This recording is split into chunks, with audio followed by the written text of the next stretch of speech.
Now, if Sri Lanka is to make use of more in the digital space and to turn that into dollars flowing into the country, like the minister mentioned, there should be a long-term plan that would harness these efforts. Many governments had tried with these initiatives of digitizing Sri Lanka, and all that effort didn't go as planned.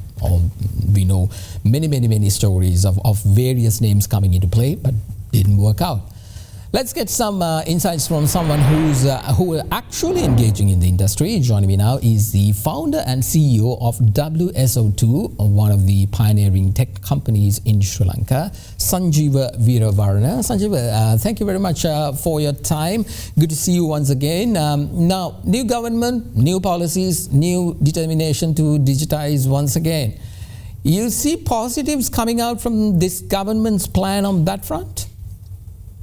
Thank you, Mahieash, for having me. So, let me start off by saying I certainly see positive communication coming.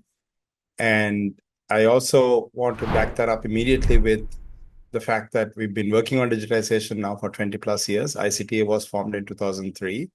And while we have sporadic digitization of the government, we don't have any kind of strategic architecture, strategic digitization, strategic transformation of the economy into a digitally powered economy. None of those things have actually happened for 20 plus years. So I think we have to be a little bit realistic about the problem of doing this task and understand that it is not easy to take a complex beast like our government and digitize it. And it's going to take some time. So we need to be patient. We need to understand that the problem is hard. The solutions are not that hard technically, but as with any kind of technical digitization, digital transformation program, it's not just about the technology. It's about the people, it's about the processes. There's a whole combination of things that fall into place. And so it will take some time to get this done. So far, obviously, there's been some announcements and so forth. My only advice to the government would be go easy on the announcements. I know it's political, you got to make some noise, otherwise it's not good. But go easy on the announcement, focus on getting step-by-step things done. And you guys have 5 years, take the time, don't be in a rush, do the right thing over a 5-year window. Absolutely. Sanjiv, in your opinion, what are the key areas that this government must focus on if Sri Lanka is to get a better footing in establishing itself as a tech powerhouse, more importantly? How can we convert that into dollars in our coffers? Yeah, so I gave a talk about accelerating the digital economy at Central Bank about a month or so ago, I think. And one of the key things to understand that what digitization enables is for things to continue 24/7, basically be able to produce value while we are sleeping. There was an interesting statistic somebody had published on Twitter that UAE is one of the countries with one of the largest number of public holidays, actually even more than Sri Lanka.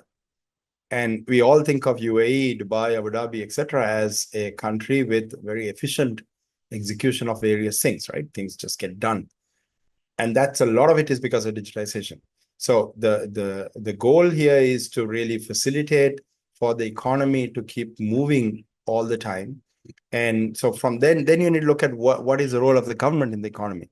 So really, that's when you have to look at first government to government business, then government to business, and then government to citizen, right? G to G, G to B, G to C. That's kind of the terms that are used. Government to government is very important because many things we do with the government involves multiple government agencies. And most of the time, because there's no trust architecture within the government as a system, they rely on the customer, me as a citizen or a business, having to go to every different part and get verified information, verified documents, the silly rubber stamp, the signature, all this stuff starts mattering. And then to get something done, I need to go from here to here to here, and each one by one, because I'm moving some paper across. Things that can happen in parallel don't happen in parallel. So the focus needs to be, first of all, to build that core infrastructure that makes it possible to be a fully digital government.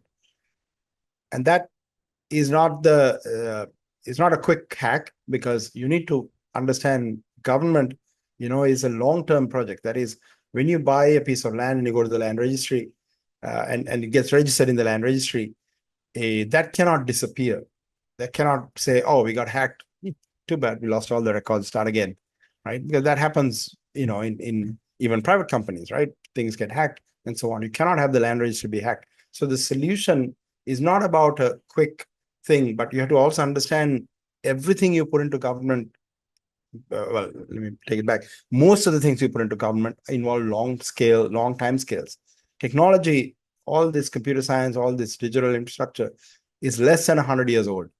So you got to understand that and plan from that regard and say, whatever the design we make has to survive for 5, 10, 20, 30, 40, 50 years. We can't keep redoing it.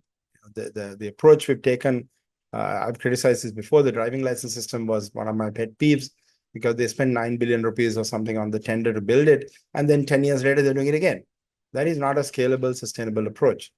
And so the approach needs to be focus on the core, build a core infrastructure that facilitates the government to go digital, and then focus on how does the government interact with business, interact with citizens, and so forth. Indeed. All right, let's leave it at that. Sanjiva Weerawarana, founder and CEO of WSO2. Thank you very much. Good to see you once again.